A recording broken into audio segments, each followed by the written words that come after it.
Welcome back students, मैं स्वप्निल नाम आपका मैथ्स टीचर एक बार फिर से स्वागत करता हूं अपनी मैथमेटिक्स की क्लास में। चैप्टर स्टार्ट कर रहे हैं आज अपन 13 प्रायिकता या प्रोबेबिलिटी। अब प्रोबेबिलिटी चैप्टर पढ़ने के लिए हमें थोड़ा सा अपने 11th के पार्ट को भी समझना पड़ेगा जिसमें हमने समुच्चय पढ़ा है। उसके अलावा कुछ समुच्चय के फॉर्मूले जो यूनियन इंटरसेक्शन वो भी सब यहाँ पे काम में लेंगे।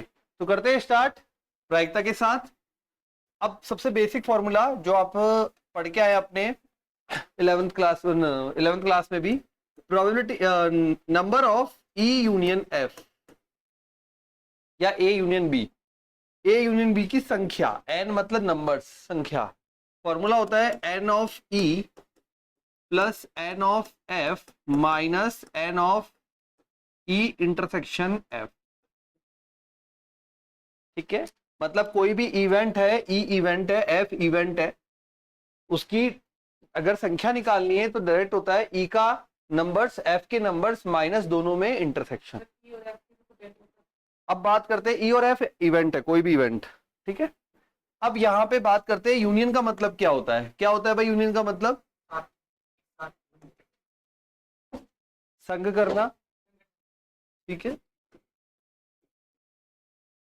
और इंटरसेक्शन का मतलब उभयनिष्ठ, जो कॉमन। ठीक है, यूनियन याद रखने के लिए संगठन में शक्ति होती है सारा मिलाकर। ठीक है, और यहां पे इंटरसेक्शन में उभयनिष्ठ वाला। अब हम जब प्रायिकता में एंट्री कर जाएंगे तो थोड़ा सा रूप बदल जाएगा और वो हम ध्यान रखेंगे यहाँ पे। ठीक है, यूनियन जब हमें बोला जाए, ठीक है, कोई एक, मतलब वर्ड आएगा कोई एक, या फिर बोला जाएगा या फिर बोला जाएगा अथवा। ठीक है, और उभयनिष्ठ में आ जाएगा व,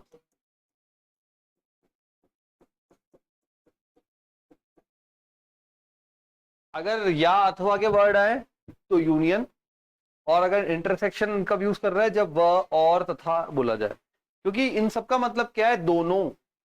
इन सब का और का मतलब क्या है? दोनों, है ना। मैं और तुम बाहर घूमने जा रहे हैं, मतलब क्या हुआ? हम दोनों जा रहे हैं। जहां भी दोनों वर्ड का मतलब निकलता हो वहां पे यूज करा जाता है इंटरसेक्शन। हाँ, ठीक है, और जहां पे हम दोनों में से कोई भी एक काम कर रहा हो वहां पे यूनियन। ठीक है, तो ये हो गया संघ और ये हो गया उभयनिष्ठ। ठीक है, तो अब यहाँ पे जो अपन शुरुआत करते हैं वो करते हैं, सबसे पहला टॉपिक पॉइंट आता है सप्रतिबंध प्रायिकता। सप्रतिबंध प्रायिकता, थोड़ा आराम से पढ़ेंगे इस चैप्टर को क्योंकि कंफ्यूजिंग रहता है स्टूडेंट्स के लिए। आइए, बिल्कुल आइए। देखो मुझे पता नहीं कैसी है, इसलिए पहले कह रही इसको मैं मजाक कर रहा हूँ। कुछ कैसे माँ मैंने कुछ बोला था नहीं, क्या तो रही है क्या? कंडीशनल प्रोबेबिलिटी इसे बोलते हैं, कंडीशनल प्रोबेबिलिटी सप्रतिबंध प्रायिकता। अब सबसे पहले इसका मतलब बहुत देखो, यहाँ पे शब्दों का ही खेल है सारा, क्योंकि प्रश्न भी शब्दों में आएगा और आपसे मान निकलवाएगा। अब शब्दों में खेलने के लिए आपको भी तैयार रहना है। कंडीशनल प्रोबेबिलिटी या सप्रतिबंध प्रायिकता मतलब होता है प्रोबेबिलिटी ऑफ ए बटा बी। ठीक है, प्रोबेबिलिटी ऑफ ए बटा बी। अब यहां पे इसका मतलब क्या हुआ? ए की प्रायिकता बी जब घटित हो चुका है। बी जब घटित हो चुका है मतलब हो चुकी है घटना कोई। ठीक है, तो फॉर्मूला रहेगा, हाँ, ए इंटरसेक्शन बी बटे में प्रोबेबिलिटी ऑफ बी, और लिखा जाएगा ए घटना हो चुकी है, सॉरी, बी घटना हो चुकी है, बी घटना तब घटना ए की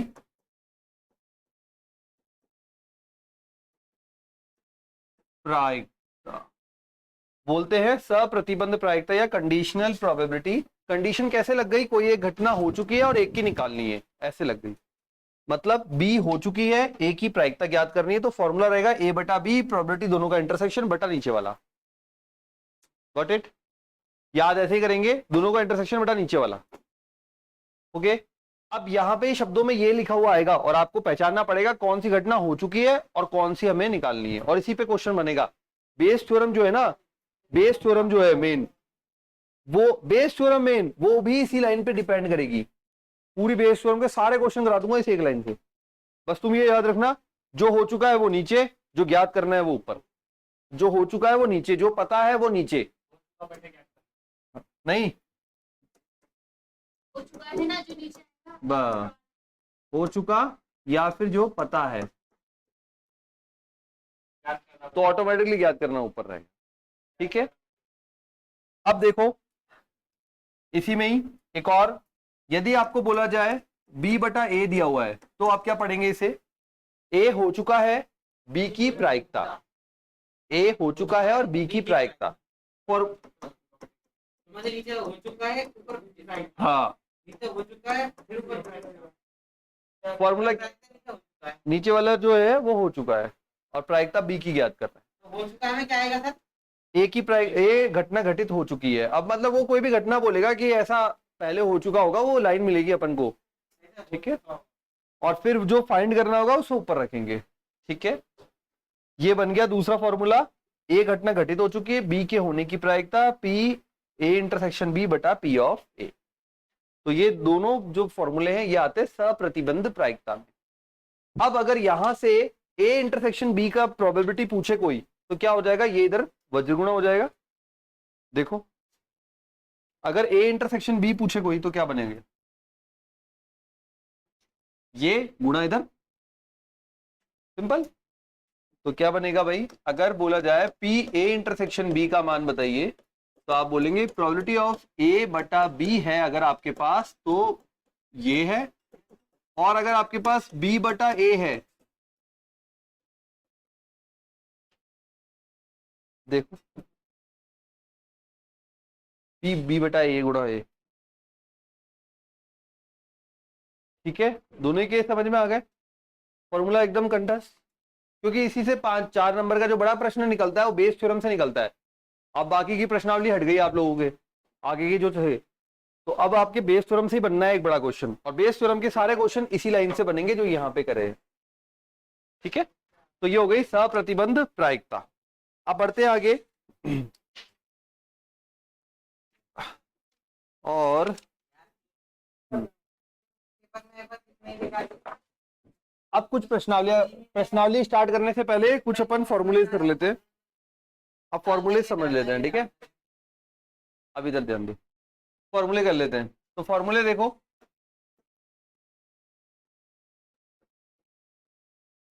अब फॉर्मूले में सबसे पहले अपने पास बनता है probability of, simple formula A union B. बोलो भाई।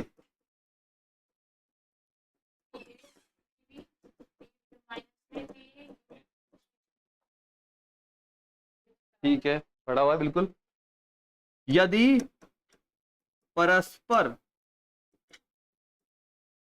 अपवर्जी घटनाएं हो, कौन सी? ए और बी। यदि ए व बी परस्पर अपवर्जी घटनाएं हो, तब probability of A intersection B क्या हो जाता है? 0। कब होता है? जब परस्पर अपवर्जी घटना हो। ठीक है, वर्ड लिखा आता है परस्पर अपवर्जी घटना, शब्द लिखा आता है, ये भी 11th क्लास में आता है टॉपिक, है ना। परस्पर अपवर्जी घटना होती है, मतलब दोनों घटनाएं एक साथ नहीं हो सकती। कोई बात नहीं, इतना ध्यान नहीं रखना आपको, तो यहाँ पे जरूरत पड़ेगी, बस ये वर्ड ध्यान रखना है। जब भी परस्पर अपवर्जी घटनाएं लिखा हुआ हो तो आप ध्यान रखेंगे ए इंटरसेक्शन बी क्या होता है? 0। ठीक है, इसका मतलब अगर परस्पर अपवर्जी घटना है तो ए यूनियन बी क्या बन जाएगा भाई? बोलो, बस उसका मान 0 हो गया। तो बेसिक फॉर्मूला ये है, और ये अपवर्जी वाले केस का ये बन जाएगा। ठीक है, ये फॉर्मूला क्लियर। अब देखो और फॉर्मूले। Probability of A bar intersection B, बताइए। इंटरसेक्शन बी, बोलो, पढ़ा है?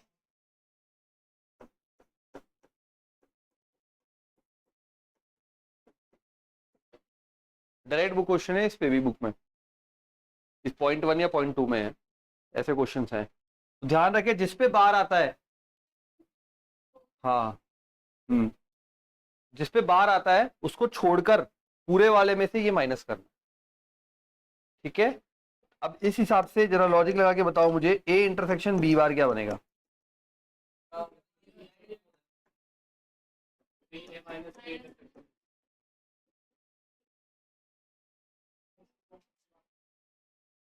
ठीक है, क्लियर हुआ? कोई बात नहीं, छोड़ना।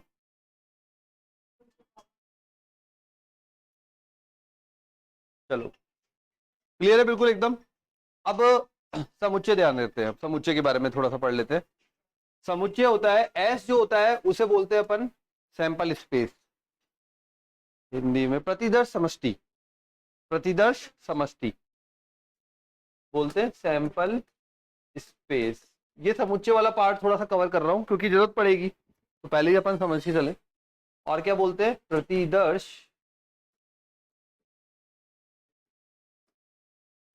ये इस चैप्टर में तो बहुत भारी पड़ते हैं, याद ही नहीं आते हैं।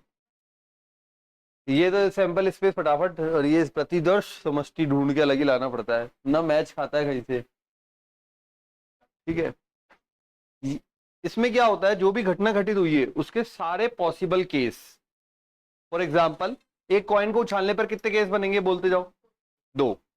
तो अगर कॉइन बोले 1 कॉइन, तो आप बोलोगे उसका एस बनेगा H, T, बनेगा या नहीं बनेगा? इस चैप्टर को करने के लिए अपन को थोड़ी पुरानी तैयारी करनी पड़ेगी, समझ में? अब शक्लें देख के पता लग गया, थोड़ी पुरानी तैयारी करनी पड़ेगी, है ना आकाश? नहीं तो नहीं डलेगा प्रकाश इस पे, करनी पड़ेगी चैप्टर में अलग से तैयारी। तो पढ़ा देता हूँ, मैं बता देता हूँ। तो समुच्चय सैंपल स्पेस, एक कॉइन का सैंपल स्पेस क्या बनता है? हेड कॉमा टेल, ठीक है। अगर एक डाइस होगी तो, डाइस मतलब पासा,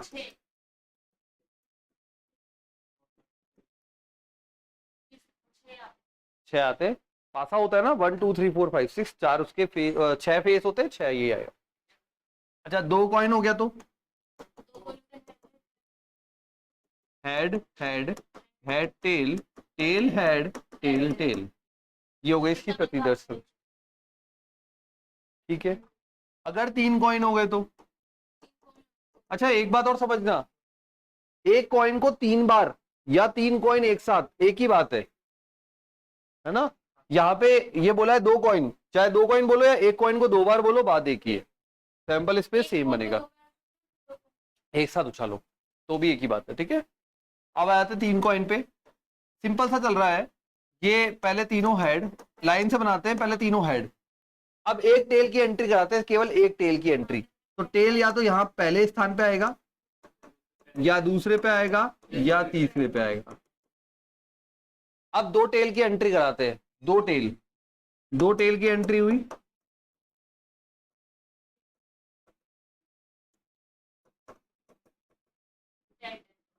हो गए। और अब तीनों टेल, टोटल मिलेंगे आपको 8, 1 2 3 4 5 6 7 8। इसका मतलब कॉइन के केस में 2 की घात कॉइन चल रहा है, देखो।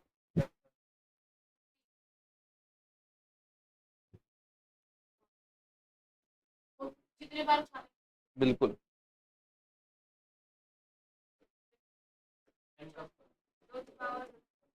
हाँ, जैसे भी याद रखना है, 2 की पावर n याद रखो, कॉइन याद रखो, कैसे भी याद रखो।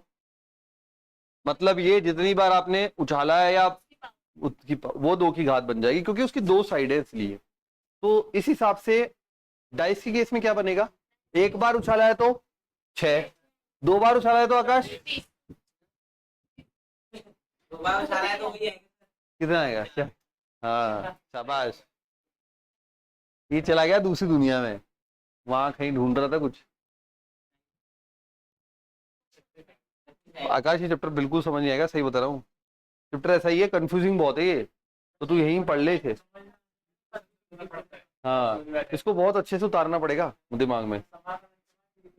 हाँ, मतलब टफ ऐसे एक शब्दों में घुमाता है और कुछ टफ नहीं है। शब्द सही समझ में आ गए ना तो कोई दिक्कत नहीं आएगी, पर अगर शब्द नहीं पकड़ाते तो फिर वो सॉल्यूशन नहीं बनता है, इसलिए।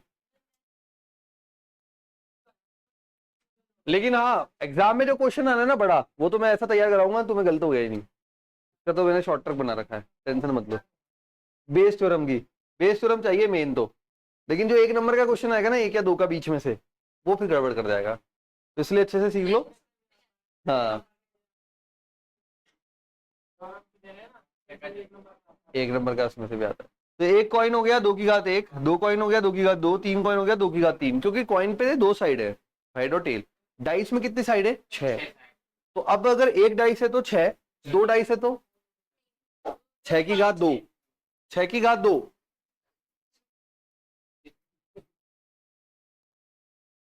हो रहा, शुरू होगी कंफ्यूजन। 6 की घात 2 कैसे? 2 डाइस है तो आप कैसे बनाते हैं, देखो 2 पास एक बार,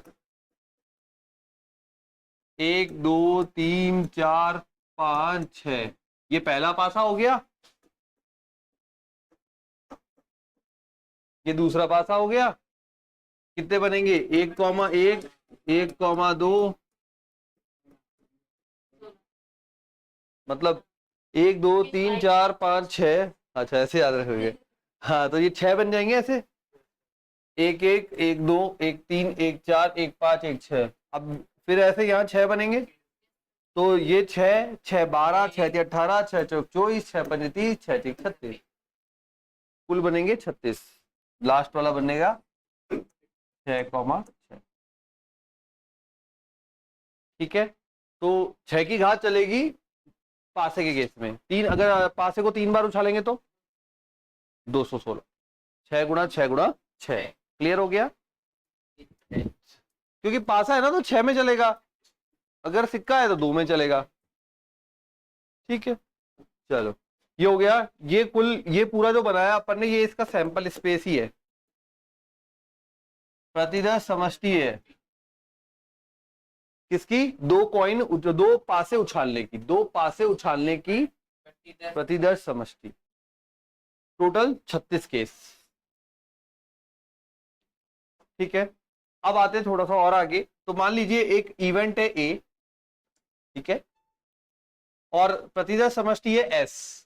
अगर कोई आपसे पूछे ए इंटरसेक्शन एस, मान बताइए, ए यूनियन एस, मान बताइए, ए यूनियन ए, मान बताइए, ए इंटरसेक्शन ए, मान बताइए।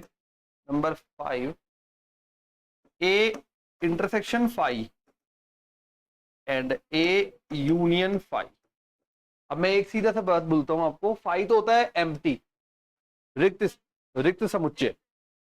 5 होता है रिक्त समुच्चय, मतलब उसमें कोई अवयव नहीं है, 0 भी नहीं होता। 5 का मतलब होता है रिक्त समुच्चय, खाली है ऐसा बॉक्स। 0 आ गया तो एक वैल्यू हो गई उसमें, वो नहीं होता, एक अवयव हो गया, नहीं, खाली होता है बिल्कुल। ठीक है, एम्प्टी सेट। अब शुरू करते हैं। जो यूनियन होता है, हमेशा यूनियन संगठन करेगा, बड़े की तरफ जाएगा, संगठन होगा तो बड़े की तरफ जाएगा। और दूसरा है इंटरसेक्शन, वो छोटे की तरफ जाएगा ऑटोमेटिकली, अपोजिट है, दोनों में कॉमन ढूंढेगा। तो मैं अगर बात करूं आप दोनों के मिला के गुण, तो आप बोलोगे मेरे पास 20 गुण है, इसके पास 25 गुण है, मतलब मेरी ये पॉजिटिव पॉइंट्स हैं, इसके पास ये पॉजिटिव पॉइंट्स हैं, दोनों के मिला के बढ़ जाएंगे गुण। अब मैं बोलूं दोनों के कॉमन गुण, उभयनिष्ठ गुण, तो 2 3 4 5 इतने ही निकलेंगे। ठीक है, जैसे इसकी बहुत बोलने की आदत है, ये कम बोलता है थोड़ा, ये दूसरी दुनिया में निकल जाता है घूमने। ठीक है, नहीं, सिर दर्द हो रहा है मेरी, ये कहाँ ज्यादा दर्द कर रही है। कोई बात नहीं, तू वापस वीडियो में पढ़ लेना। ठीक है, अभी थोड़ा समझ ले, लेकिन जगह रहे। हाँ, ए इंटरसेक्शन एस है ना। अब बताओ, इंटरसेक्शन छोटे की तरफ जाएगा, सैंपल स्पेस छोटा है या इवेंट छोटा है? सैंपल स्पेस में तो सारे हैं, तो वो बड़ा होगा। छोटा कौन हुआ? इन दोनों को मिलाएंगे तो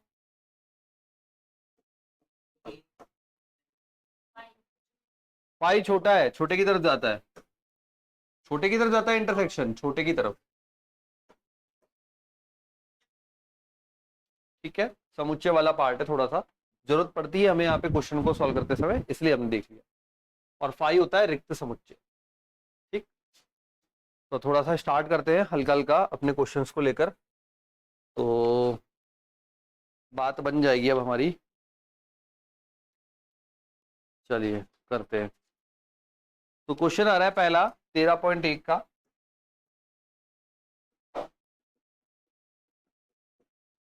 क्वेश्चन नंबर फर्स्ट में बोला है, यदि ई और एफ घटनाएं इस प्रकार है कि पी ऑफ ई बराबर है 0.6, पी और एफ बराबर है 0.3 और P of E intersection F बराबर है 0.2। अब आपको निकालना है ई बटा एफ और साथ में एफ बटा ई। सप्रतिबंध प्रायिकता फॉर्मूला है, डायरेक्ट कुछ नहीं करना, डायरेक्ट फॉर्मूला अप्लाई करना है। ठीक है, तो सॉल्यूशन पार्ट में देखिए, प्रोबेबिलिटी ऑफ ई बटा एफ हमने कैसे याद किया है, दोनों का इंटरसेक्शन अपॉन नीचे वाला। शब्दों में हमने याद किया है, जो हो चुका होता है वो नीचे आता है। ठीक है, और वैसे हमने याद किया है इसको, फॉर्मूले को, दोनों का इंटरसेक्शन बटा नीचे वाला। आ गया, दोनों का इंटरसेक्शन डायरेक्ट मान दे रखा है 0.2, 0.3, आंसर आ गया 2/3। फिर बोला है हमें एफ अपॉन ई, दोनों का इंटरसेक्शन बटा प्रोबेबिलिटी ऑफ ई।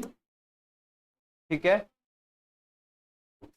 तो कितना हो जाएगा भाई, 0.2 बटा 0.6, पॉइंट हटाया 1/3। और याद रखेंगे कुल प्रायिकता सदैव एक होती है, प्रायिकता ना तो नेगेटिव होती है, 0 और 1 के बीच में होता है, ना ही 1 से ज्यादा होती है। ठीक है, 0 और 1 के मध्य रहती है, जो प्रायिकता होती है वो 0 और 1 के मध्य रहती है।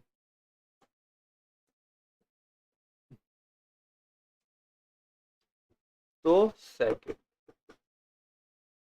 ठीक है, प्रोबेबिलिटी ऑफ ए दिया हुआ है, प्रोबेबिलिटी ऑफ बी दिया हुआ है।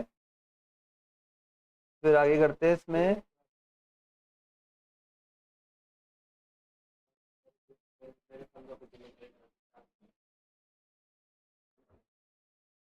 तेरे कंधे मजबूत हो जाएंगे।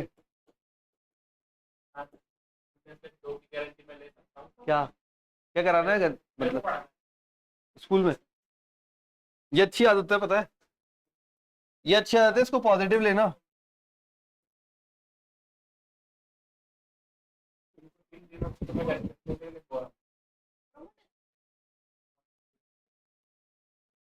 नहीं, ये एक्चुअली क्या होता है, एक एक्टिविटी भी होती है, कॉलेजेस में भी होती है, बड़ी जगह भी होती है। ठीक है, और कॉलेज में तो खैर, हाँ, पर ये अच्छा है, जो पढ़ाता है ना, यहीं पे पढ़ रहा है अभी, गवर्नमेंट कॉलेज में ही। ठीक है, वो क्लास पढ़ा, उसके बाद घर पे कुछ नहीं पढ़ता था, घर पे पूरे दिन घूमता था, उसका बस एक ही काम था, जिसको जो डाउट आया उसके पास पहुंच के उसको क्लियर कर जाता था। 100, 99 भी नहीं है, पूरे 100 है गणित में। परसेंटेज है 93, 94 कुछ 12th में, साफ सुथरी वाली, कोरोना वाली नहीं है, वो 2019 का हो गया था। यही पढ़ रहा है अभी, मतलब पढ़ लिया अब तो हो गया उसका कॉलेज।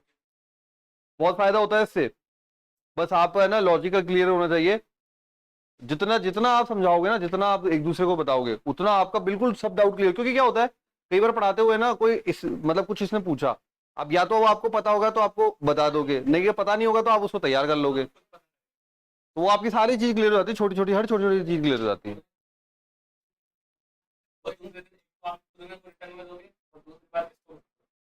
बढ़िया है, कोई दिक्कत। वीडियो दे देना, वीडियो, अरे वीडियो दे देना, वीडियो। वीडियो वीडियो यार तू कह रहे ना ये ले वीडियो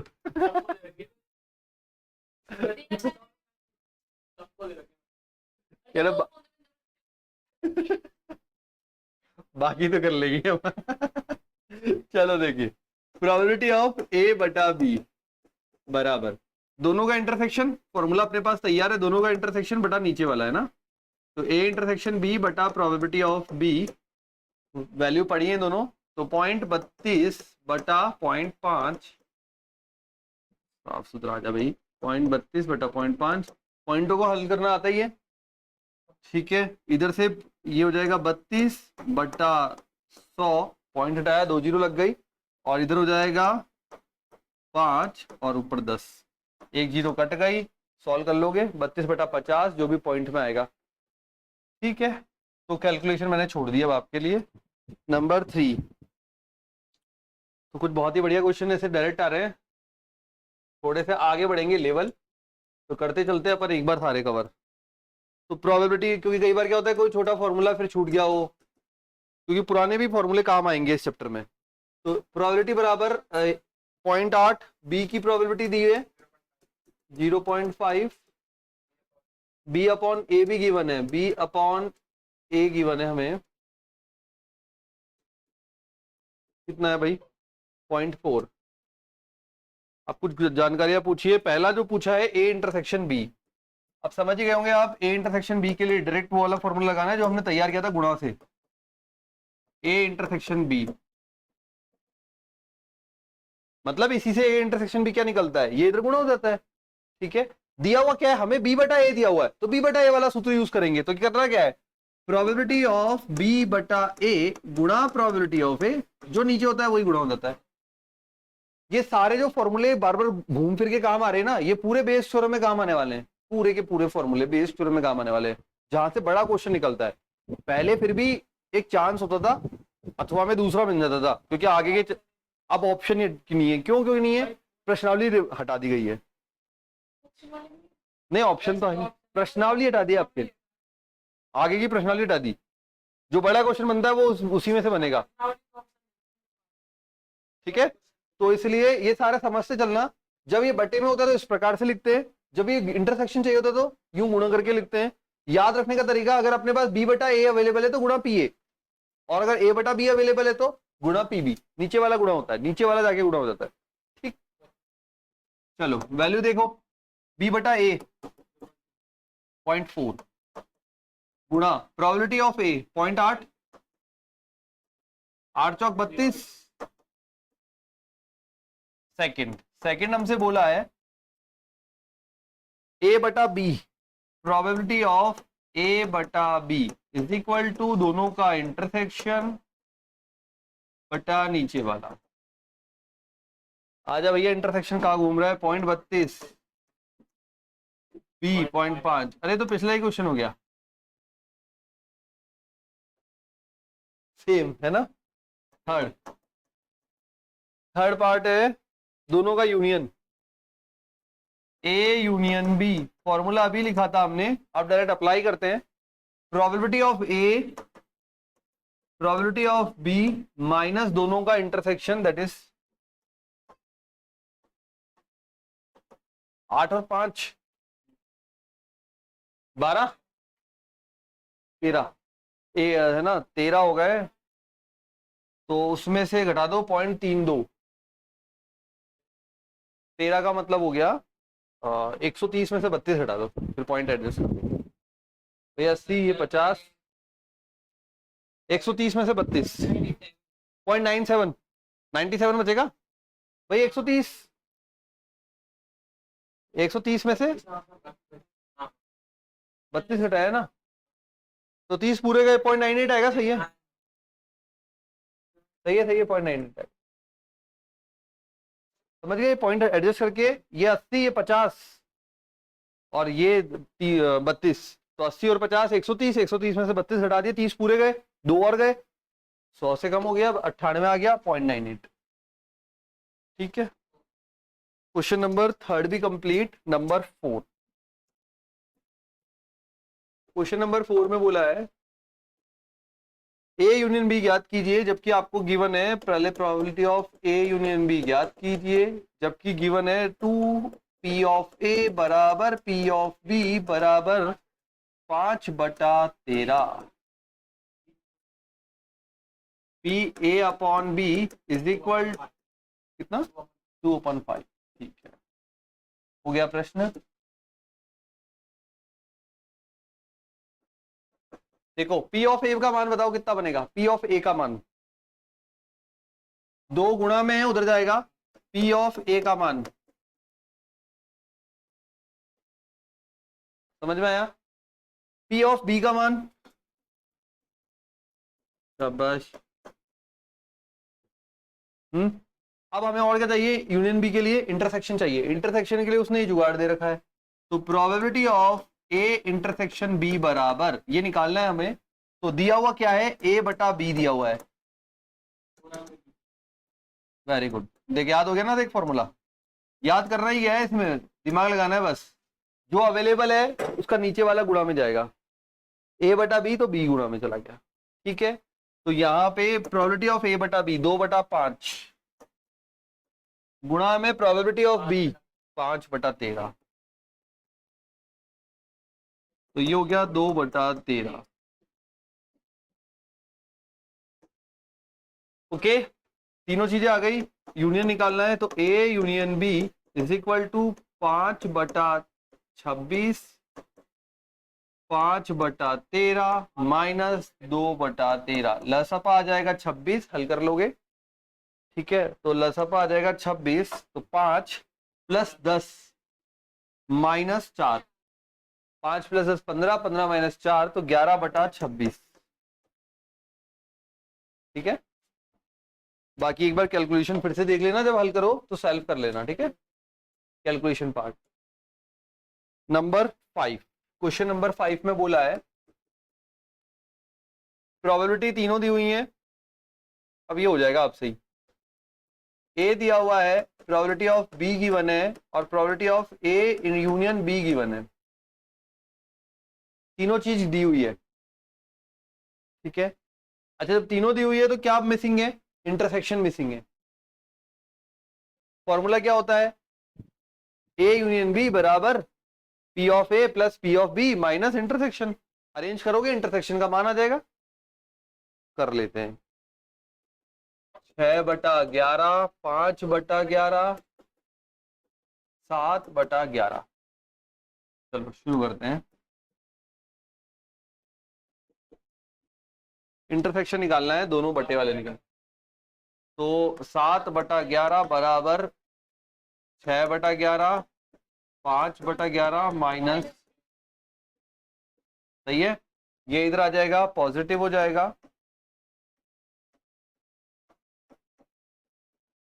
6 5 11/11, 1 माइनस 7/11।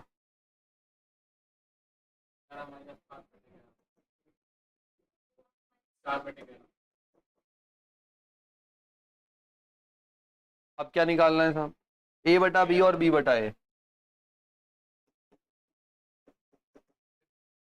बिल्कुल, प्रोबेबिलिटी ऑफ ए बटा बी दोनों का ये 4/11, इंटरसेक्शन बटा नीचे वाला, नीचे वाला दोनों का इंटरसेक्शन बटा नीचे वाला। अब बी बटा ए में चलते हैं। बी बटा ए दोनों का इंटरसेक्शन बटा नीचे वाला।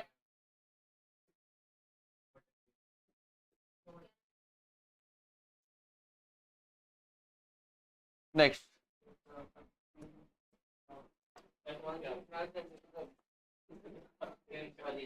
क्वेश्चन नंबर 6, एक सिक्के को 3 बार उछाला गया है। कुछ कटा तो नहीं है ना इसमें से, ठीक है। तो क्वेश्चन नंबर 6, एक सिक्के को 3 बार उछाला गया है। एक वर्डिंग वाले क्वेश्चन एक दो और कर लेते हैं फिर खत्म। ठीक है, ई जो बोल रहा है, अच्छा पहले तो एक सिक्के को 3 बार उछाला गया है, तो सिक्के को 3 बार उछालने के लिए कितने केस बनेंगे, 2 की घात 3 8। ठीक है, सिक्के के 2 फेस होते हैं, तो 2 2 2 2 2 8। तो सिक्के का मैं ही बना रहा हूं, 8 केस बनेंगे, triple H. H H T H T H T H H, 3 तो ये हो गए। और फिर आ जाएगा T H T T T H H T T और टी टी। ये बना लिया सैंपल स्पेस। इससे क्या है, सब क्वेश्चन करने दो, पहचानने में आसानी रहेगी। हर बार बोला गया है, अच्छा क्वेश्चन में बोला गया है प्रोबेबिलिटी ऑफ ई बटा एफ निकालना है आपको 3 बार। पहला केस बोला है कि भाई ई जो है वो बोला है तीसरी उछाल पर हेड है, तीसरी उछाल पर हेड। चेक करो तीसरी उछाल पर हेड। ठीक है, लिखते जाता हूं मैं, तीसरी उछाल पर हेड, हेड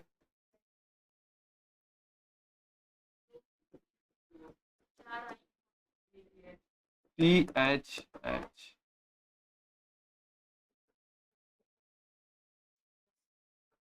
तीसरी उछाल पर हेड है। ठीक है, तीसरी उछाल मतलब समझ गया, तीसरे नंबर पे जहां जहां तीसरे नंबर पे हेड है वो उठा लिए इनमें से। तीसरी उछाल पर चित्त है, चित्त मतलब हेड। अब आ जाते हैं एफ पे। एफ में पढ़ो क्या लिखा है। पहली दोनों उछालों पर हेड है, पहली दोनों उछालों पर।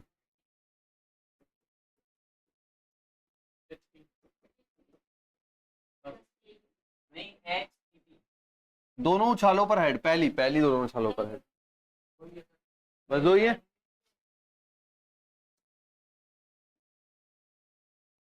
ठीक है, ई और एफ मिल गया।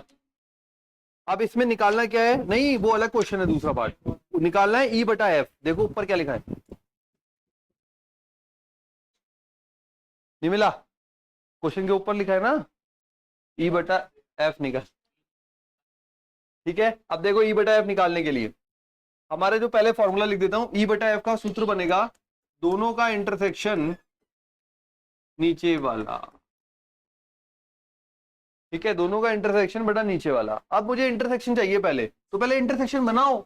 इंटरसेक्शन मतलब कॉमन, ई इंटरसेक्शन एफ बराबर तीनों एच एच एच और बस। ठीक है, अब मैं आपको प्रायिकता निकालना सिखा देता हूं। बन गया ना ये तो सेट बने, अभी समुच्चय बने, प्रायिकता नहीं आई है। प्रायिकता, हाँ प्रायिकता निकालते हैं। प्रोबेबिलिटी ऑफ ई की प्रायिकता। कुल कितने केस हैं, 1 2 3 4 5 6 7 8। अनुकुल अपॉन कुल, सबसे बेसिक फॉर्मूला 10th लेवल पे पढ़ते हैं, अनुकुल बटा कुल। हाँ, तो अनुकुल कितने हुए, 1 2 3 4, ये तो हुए अनुकुल। और कुल कितने हैं, 8। यस, अनुकुल बटा कुल। ठीक है, अब आते हैं एफ के लिए, बोलो।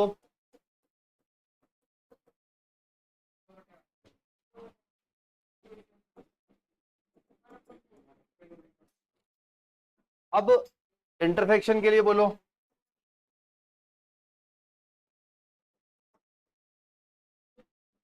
समझ गए? अब फॉर्मूले में रख दो वैल्यू।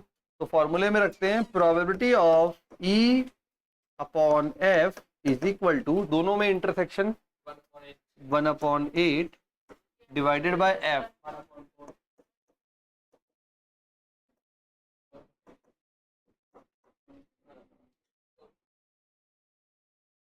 ठीक है, तो ये रहेगा शब्दों में कन्वर्ट करने का तरीका। बस थोड़ी सी जान और बचाए रखो।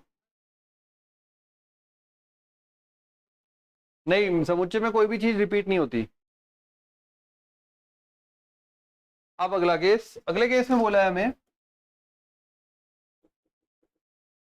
देखो ई जो है न्यूनतम 2 हेड, न्यूनतम 2 हेड। जब भी न्यूनतम वर्ड आए तो गिनती को आगे बढ़ाना है।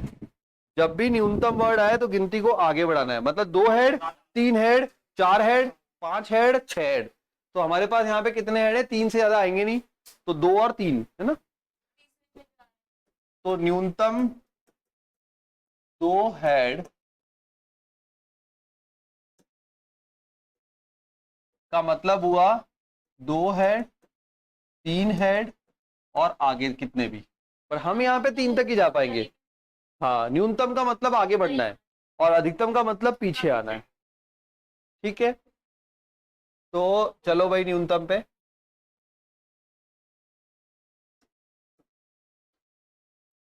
ई बराबर, बताओ भाई न्यूनतम दो हेड वाले,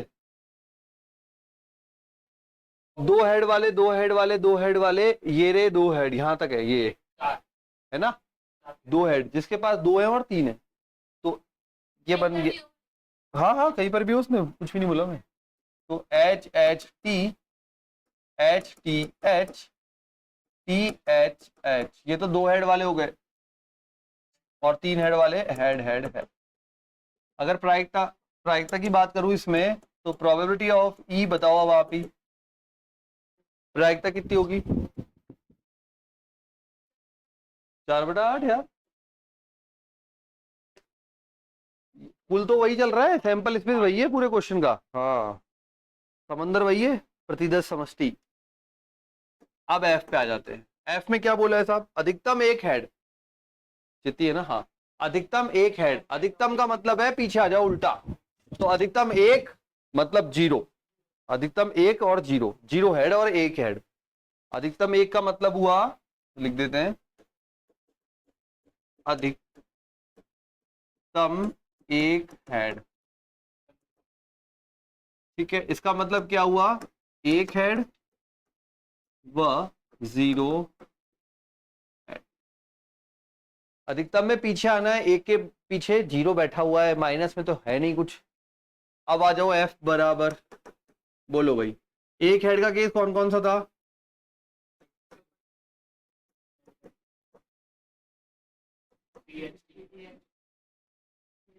टी एच टी,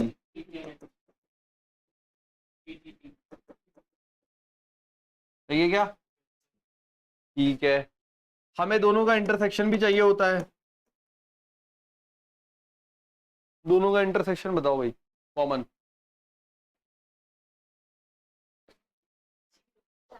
कुछ भी नहीं है, नहीं है तो नहीं है, नहीं है तो कितना है, 5, या तो ये लिखो या फिर 5 लिखो, ठीक है। अब इसकी प्रायिकता बोलो, प्रोबेबिलिटी ऑफ एफ 1/2 आएगी। अब दोनों के इंटरसेक्शन की प्रायिकता बोलो, नहीं प्रायिकता बोलो, प्रायिकता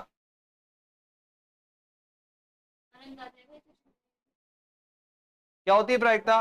अनुकुल बटा कुल, अनुकुल कितने संख्या है इसके अंदर, बॉक्स में कितनी संख्या है? जीरो, अनुकुल बटा कुल, वो तो समुच्चय है, प्रायिकता तो संख्या में होती है, समुच्चय के रूप में तो 5 है, लेकिन प्रायिकता के रूप में क्या बन गया, वैल्यू बनेगी। तो इसके अंदर कितनी वैल्यूज हैं भाई? इसके अंदर आपने बोला 4 थी, बटे में 8 आया, इसके अंदर 0 है तो बटे में 8 आया, 0 आगे हो गया। अब फॉर्मूला ई बटा एफ, तो प्रोबेबिलिटी ई बटा एफ, फॉर्मूले के अकॉर्डिंग जब इंटरसेक्शन रखोगे तो 0 बटा टोटल, तो ओवरऑल 0 ही आ जाएगा, 0 बटा कुछ भी हो ना 0 ही आएगा, 0 बटा कुछ भी हो 0 आएगा, ठीक है। अब ये आपके लिए एक क्वेश्चन, अधिकतम 2 पट और न्यूनतम 2 पट,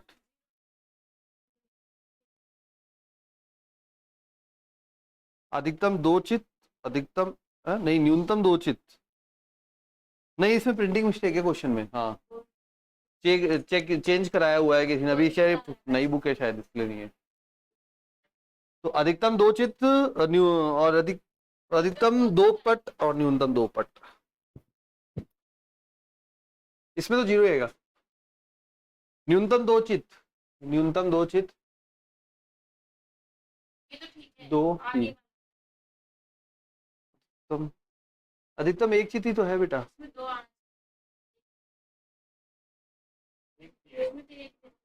एक, हाँ वो आंसर के लिए कर रखा है, आंसर हाँ आंसर के अकॉर्डिंग जमा रखा है। अगर आप ये क्वेश्चन लेते हो तो इसमें 0 आ रहा है, बट आंसर पीछे क्या है, 3/7 आ रहा है, तो उसके लिए क्वेश्चन में मिस्टेक है, तो क्वेश्चन में चेंजेस कर रखे हैं अपन, तो आंसर या हाँ यस, जबकि आप क्वेश्चन के अकॉर्डिंग आंसर भी तो लिख सकते हो, तो क्वेश्चन के अकॉर्डिंग आंसर बनेगा 0, और अगर आपको आंसर बोलाना है तो फिर क्वेश्चन चेंज करना पड़ेगा, गॉट इट। अब जैसा भी, हाँ वो तो सॉल्व होते हुए होगा, ठीक है, समझ में आ गया ना अधिकतम का कंसेप्ट और न्यूनतम का कंसेप्ट। थर्ड वाला करोगे और अच्छे से क्लियर हो जाएगा, वो इसलिए खुद के लिए छोड़ा है। थर्ड वाला पार्ट सेल्फ करके देखना और फिर मिला के देखना, आंसर बैठ जाएगा। ठीक है, तो बस करते खत्म यहीं पे ही, मिलते हैं फिर अगली क्लास में। तो क्वेश्चन आज अपन ने कर लिए नंबर 6 तक। ठीक है, अगली क्लास में शुरू करेंगे नंबर 7 से। तब तक के लिए बाय बाय बच्चों। आज क्लास में कम ही है सर, आकाश के होते हुए भी आवाज नहीं